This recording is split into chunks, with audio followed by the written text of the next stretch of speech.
Oke, penyusul boleh ya? Ya, saya mau nanya ke tiga sosok hebat yang luar biasa ini, Bu Lina, Bu Ida, dan juga Bu Sri. Pertama ke Bu Sri. Bu Sri, saya menjadi saksi mata kemesraan Ibu dengan Pak Bahlil. Mungkin Ibu juga masih ingat lagu Sio Mama, terus yang main drum itu Bang Simon, terus nyanyi bersama. Dan saya baru dapat info intel juga nih, Bu Sri. Ternyata Ibu juga main bulu tangkis.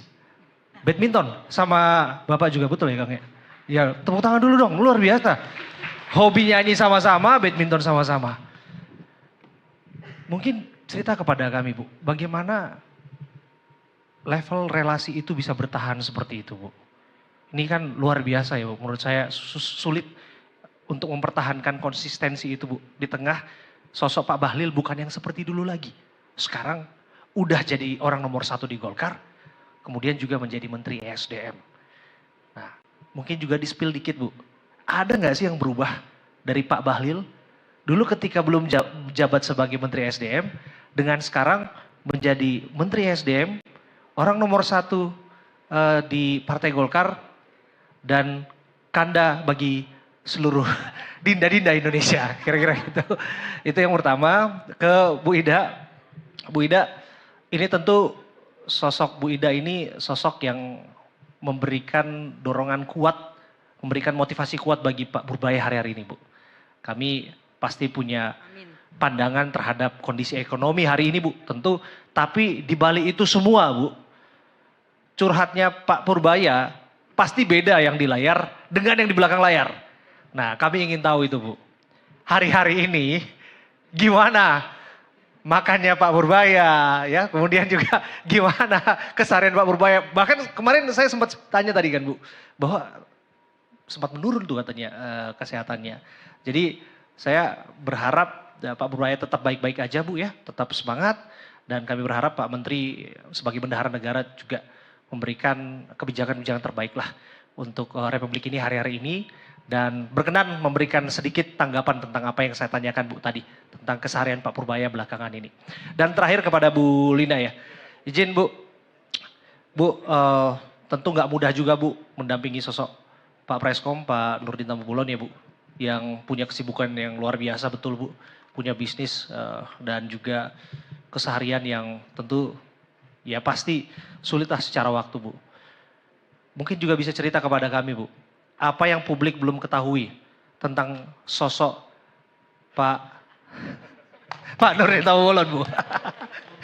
Ya, kalau kami wawancara udah sering dulu Bu, tapi mungkin hari ini kita spill di balik tokoh-tokoh ini semua. Mungkin itu ya, Gati ya. Iya. Mohon maaf ya, ibu-ibu semua ya. Saya pemimpin redaksi di sini jadi ambil panggungnya. Pada hari ini semua buat ibu semua. Tepuk tangan dong untuk ibu-ibu semua di sini. Undangan yang hadir di sini. Silakan bertanya. Itu dari saya. Ya, Gati, terima kasih pimpinan redaksi kami. Ini kayaknya Pak Abraham ini mau tahu isi dapur ibu-ibu ini sebenarnya intinya ya. Ya, kita ke Ibu Sri dulu. Tadi pertanyaan dari Pak Abraham, bagaimana sih kiat-kiat menjaga relasi itu tetap terjaga sampai sekarang Ibu? Baik, karena Pak Abraham udah tahu, saya pernah duet ya. Oh gitu. Duet nyanyi bareng Pak Bahlil. Pak Abraham ini yang jadi MC waktu itu ya. Terima kasih sudah menjadi saksi keromantisan saya dengan Pak Bahlil saat itu ya. Sehingga bisa bertahan sampai saat ini, alhamdulillah usia pernikahan kami sudah memasuki 24 tahun, dikaruniai 5 orang anak, dan alhamdulillah bisa bertahan sampai sekarang. Ini tentu juga butuh effort yang sangat luar biasa. Yang pertama tentu kita membangun komunikasi yang baik sesama pasangan itu. Jadi segala sesuatu dikomunikasikan dengan baik, seperti halnya tadi yang disampaikan oleh Ibu Ida Purbaya, bahwa sama ya posisi suami kita di pemerintahan ini kan juga posisi yang sangat strategis, pengambil kebijakan bagaimana untuk meningkatkan perekonomian bangsa kita, juga dalam rangka ketahanan energi ya.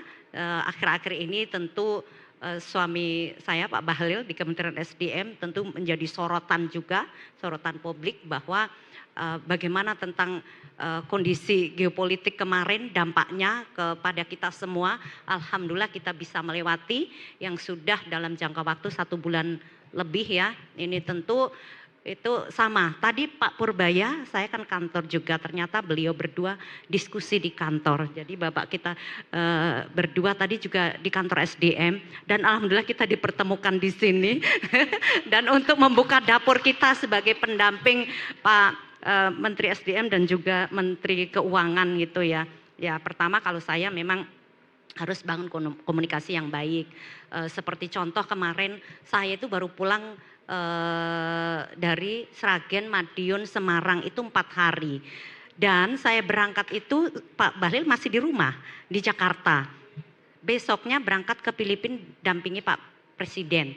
Pulang dari Filipina saya masih di Semarang.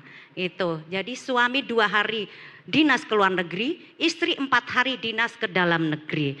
Nah, itu kalau tidak ada izin atau tanpa restu suami, kita tidak bisa melakukan kegiatan-kegiatan tersebut dengan baik.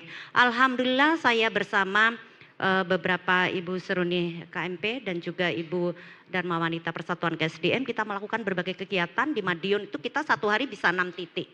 Memberikan bantuan BPPL, membantu program dari Kementerian SDM itu, dan itu juga sudah atas izin dari Bapak Menteri tentunya, karena tidak semua program yang mengarah atau menyasar ke masyarakat itu Pak Menteri atau mungkin Pak Dirjen dan sebagainya bisa turun langsung. Untuk itu kami sebagai pendamping istri Menteri SDM dan juga jajaran Dirjen dan sebagainya kita turut mengambil bagian melakukan program tersebut.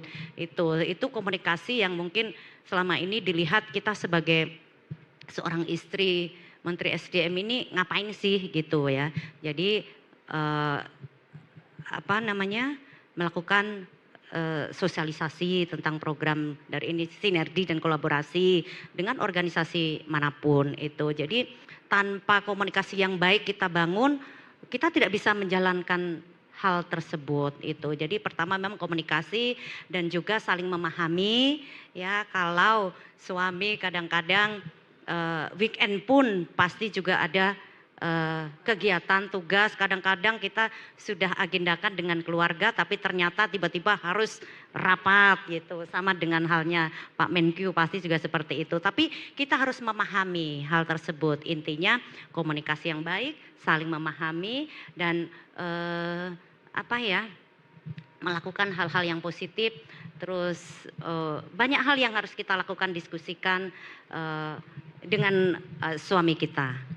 Begitupun juga di partai. Tadi kan ada senggol-senggol sedikit tentang di partai. Karena kalau politik saya tidak terlalu ikut campur di situ. Biarlah bapak-bapak yang ngurusin, biar kita bagi tugas. Jadi ada job desk-nya masing-masing antara politik dan kegiatan kementerian dan juga kegiatan sosial kemasyarakatan kita sebagai istri pendamping dari Menteri SDM dan juga Ketua Umum Partai Golkar. Ya, terima kasih Ibu Sri, itu dapurnya Pak Abraham sudah dibuka, dapurnya Ibu Sri. Ternyata komunikasi dan juga memahami ya Bu ya. Sekarang kita mendengar dapurnya Bapak Purbaya. Apa tadi pertanyaan dari Pak Abraham? Apa sih Bu curhatan dari Pak Purbaya Bu? Sedikit Bu, kasih tahu Bu. Banyak juga gak apa-apa sih Bu. Silakan Ibu Ida. Curhatnya capek. Ternyata jadi menteri itu capek katanya. Saya sebagai istri ya hanya mensupport aja. Mensupport apa-apa yang kebijakan apa yang mana dampaknya baik buat rakyat dan apa yang dirasakan rakyat. Jadi bukan kita gitu. Kadang-kadang Bapak itu curhatnya, aduh, gak beres nih orang, cuman gitu aja. Jadi susah Pak, untuk bersifat tegas itu juga susah. Karena dipikir panjang Bapak tuh, orangnya pikirnya panjang. Jadi gak sesaat. Jadi kalau saya pecat ini pasti ada dampaknya ini, nanti pemasukan berkurang ya inilah. Jadi belum saatnya diputuskan, pikirannya udah panjang dulu. Karena saya tahu dari pacaran Bapak itu tidak pernah mengecewakan saya. Jadi kalau dia bilang A, saya A. Saya orangnya pemarah dan selalu tegas. Kalau misalnya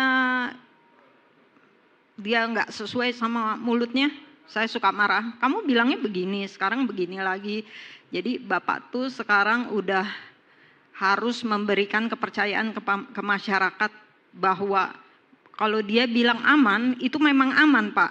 Jadi nggak dibuat-buat atau angkanya dirubah-rubah gitu. Kalau dia bilang tidak aman, dia bilang tidak aman. Yang itu yang saya pegang. Karena Bapak itu kalau ada masalah orangnya nggak bisa tidur, nggak bisa tenang. Selalu memikirkan itu dan saya ikut bangun juga jam 2 malam. Kadang-kadang ini ada apa, ini pertumbuhan ekonomi belum keluar, ini begini. Tapi Bagus pun yang saya tangkap si Bagus pun dihujat. Jelek apalagi.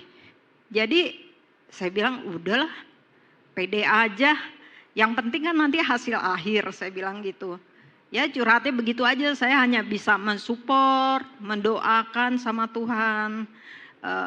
Supaya perekonomian baik, supaya Pak Purbaya juga sehat, saya sehat juga, ya hanya itu aja. Jadi Bapak itu orangnya nggak pernah bawa masalah ke rumah. Jadi tapi saya tahu ada masalah karena saya suka baca TikTok juga. Jadi saya suka mancing-mancing kadang-kadang. Gimana sih ini, gimana ini. Mau tahu aja lu katanya. Kadang-kadang kalau di meja makan tuh lama, Pak. Jadi kalau saya nggak diajak diskusi malah saya yang nanya sama dia gitu. Kadang-kadang anak saya juga ikut nguping, si Yudo itu. Jadi dia belajar juga. Kadang-kadang saya bilang kalau anak kecil belajar aja deh tugasnya, jangan ikut-ikut politik. Saya bilang gitu, biar aja Bapak yang ini. Nanti kalau ada apa-apa Bapak yang kena. Saya bilang gitu. Mungkin ajudan-ajudan juga tahu. Jadi saya ini di sini harus bersikap tegas, tapi lembut juga, tapi merayu juga. Karena saya bilang ini buat rakyat loh. Banyak tanggung jawabnya ke Tuhan tuh berat. Dan kita nanti mati juga akan dipertanyakan semua apa yang kita lakukan. Kamu dulu lu jadi menteri, jadi apa yang lu bisa kerjakan? Jangan mengecewakan, ya itu aja Pak. Tapi saya kayaknya kapok deh. Kadang-kadang di satu sisi kapok, kadang-kadang bangga gitu. Karena ya nggak pernah ketemu sama suami itu, ketemu udah capek, pakai baju tidur. Kadang-kadang pakai baju kantor tuh udah tidur Pak. Jadi saya bilang ganti dulu gitu, iya capek itu. Jadi waktu olahraga kadang-kadang nggak ada, tuh saya yang nungguin. Kalau Bapak berenang tuh saya tungguin, ayo berenang. Saya bilang berapa menit, berapa ini gitu. Karena makannya juga semua lah Pak, doanya juga kadang-kadang gitu. Ya curhat sih ya yang tipis-tipis aja Pak, nggak pernah yang macem-macem karena mungkin dia pikir rahasia juga ya gitu. Istri nggak boleh tahu.